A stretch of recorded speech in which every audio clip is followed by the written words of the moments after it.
Então eu queria te perguntar, Helena, como foi na sua trajetória, e hoje você está num momento profissional também muito rico, muito gostoso e de muita responsabilidade e muitos compromissos.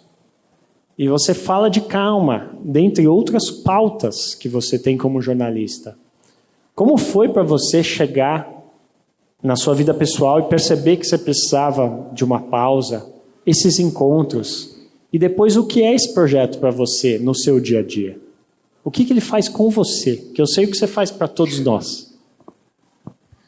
Bom, primeiro eu vou dizer, o Thiago, meu companheiro, está aqui, minha mãe não está, mas eu escuto bastante deles, que eu sou um pouco hipócrita, que eu deveria ouvir um podcast muito bom, que chama Jornada da Calma, e que eu poderia viver um pouquinho mais calma do que eu vivo. E eu fico pensando sobre isso, assim, e já tive esse questionamento, será que eu sou uma grande hipócrita? Porque meu dia é tão cheio, e tem horas que eu falo, por quê? Por que eu disse sim para mais uma coisa? Por que eu estou fazendo mais isso?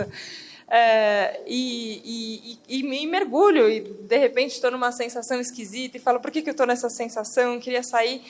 Só que eu fui entendendo também, com as semanas do Jornada da Calma, que a história da jornada é que, enfim, é a jornada, né, não é o destino, e ela é diária, então é todo dia a construção. Então, sim, sou eu, que não tenho uma vida muito calma, uma jornalista com uma rotina de fechamento e com prazos e com demandas, muitas, como todas as pessoas têm. Não estou dizendo que... acho que cada profissão tem a sua característica, todo mundo tem uma vida muito atribulada, mas é nessa situação que a gente vai ter que trazer um pouco mais de calma. A gente estava comentando um pouquinho antes sobre o monastério, né? Sobre essa ideia que a gente tem de um momento no alto da montanha, que eu vou chegar nesse lugar e vai ser tão poderoso, e eu vou comer aquele pêssego, e aquele pêssego vai ser o pêssego que vai me colocar em contato com a minha essência, e acontece, e é lindo. Mas aí eu me via num lugar em que eu também não ia para a montanha, não dava tempo, e agora o que eu vou fazer? E ao mesmo tempo, sabia que a necessidade disso era muito grande. Então, eu, há 8 anos, comecei um processo de estudo de autoconhecimento, diante de um momento de dor muito grande que eu sentia. Nem te contei isso ali na conversa, mas foi num momento de muita fragilidade, depois de relacionamentos que não tinham dado certo, ou que eu julgava na época que não tinham dado certo. Eu não tinha brilho nos olhos mais para as coisas, e de repente me caiu uma ficha. Eu acho que eu preciso fazer alguma coisa diferente para cuidar de mim. E eu achei muito bonito quando você falou sobre as pessoas que cuidavam de você, porque eu acho que são 2 movimentos muito importantes, quando a gente se permite ser cuidado e quando a gente escolhe cuidar. E eu acho que são os movimentos mais salvadores que a gente tem. E tem esse movimento da gente resolver cuidar da gente. E foi quando eu falei, eu acho que eu preciso fazer alguma coisa por mim, eu acho que eu preciso... E na época, falando de maneira prática, eu fui fazer yoga, porque, sei lá, porque eu achei que talvez se eu fizesse yoga alguma coisa ia acontecer, e de fato muitas coisas aconteceram depois que eu segui por essa busca, entrei num caminho de estudo espiritual muito grande. Eu sou estudiosa de um curso em milagres, que é um processo muito intenso, diário, constante, que eu trabalho, mas eu mantinha isso bem escondidinho, entendeu? Porque, ai de mim, se eu falasse, jornalista, que eu tinha esse lado B, melhor não falar, né? Vamos deixar isso quieto, vamos deixar isso aqui para os amigos, para a conversa íntima. Só que eu acho que do mesmo jeito que eu fui buscar esse caminho quando eu tive um momento de crise muito grande, eu experimentei uma espécie de crise coletiva em 2018 que antecipou o surgimento da coluna Tal Felicidade, que hoje eu tenho o prazer de convidar pessoas para escrever sobre felicidade num veículo muito grande de mídia. Então é muito importante que a gente fale sobre felicidade também nesses espaços tradicionais. E depois o Jornada da Calma. Então a empresa que eu trabalho passou por um momento de recuperação judicial, que é um processo bastante complicado, foi público, então foi uma ferida aberta mesmo, com muitas pessoas, demissões em massa, como você falou que aconteceu na Bianchi, que você pôde ajudar essas pessoas nesse momento. E, simultaneamente a isso, porque a vida nunca acontece uma coisa só, né? Então, quando vem muitos assim, que é para poder, de fato, te desafiar.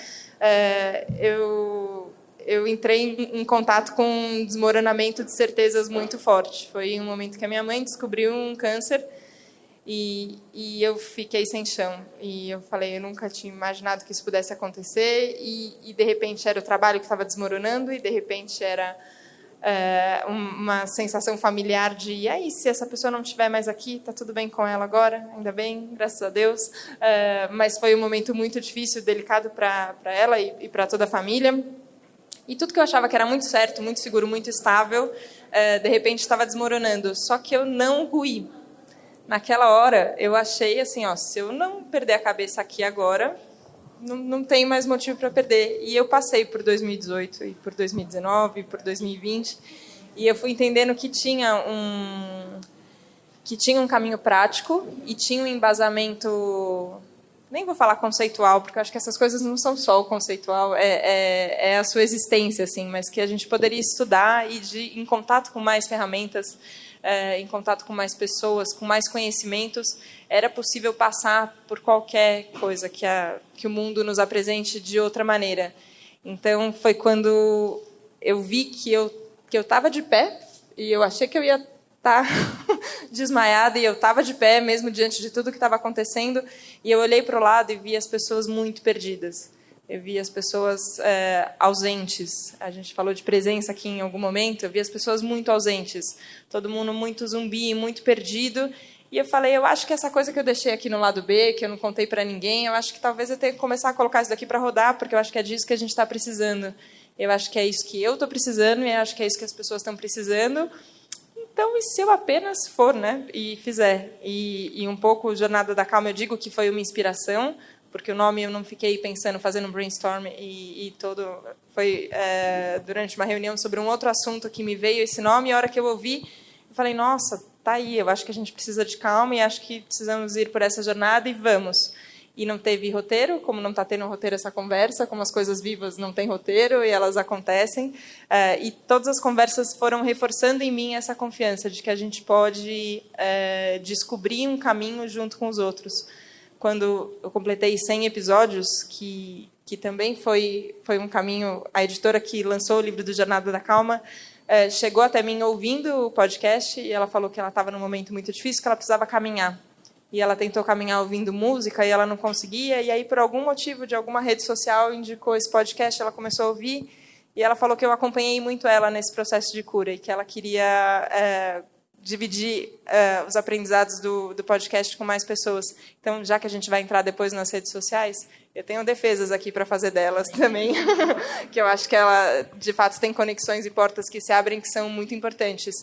Quando ela veio com esse convite de olhar de novo para os 100 primeiros episódios e para o que tinha sido construído, eu fui percebendo caminhos que têm a ver com o corpo, um deles, então tem uma conexão com os sentidos, com o que a gente está sentindo, que eu acho muito importante.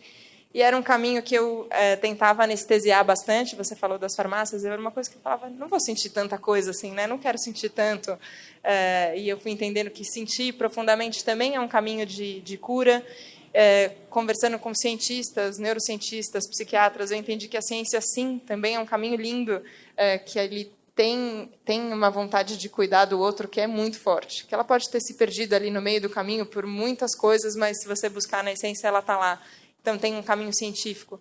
Carol falou da arte. Tem um caminho da arte, assim, a hora que você vai conversar com um músico, com um artista, com um poeta, tem um caminho ali que nos coloca mais perto da gente.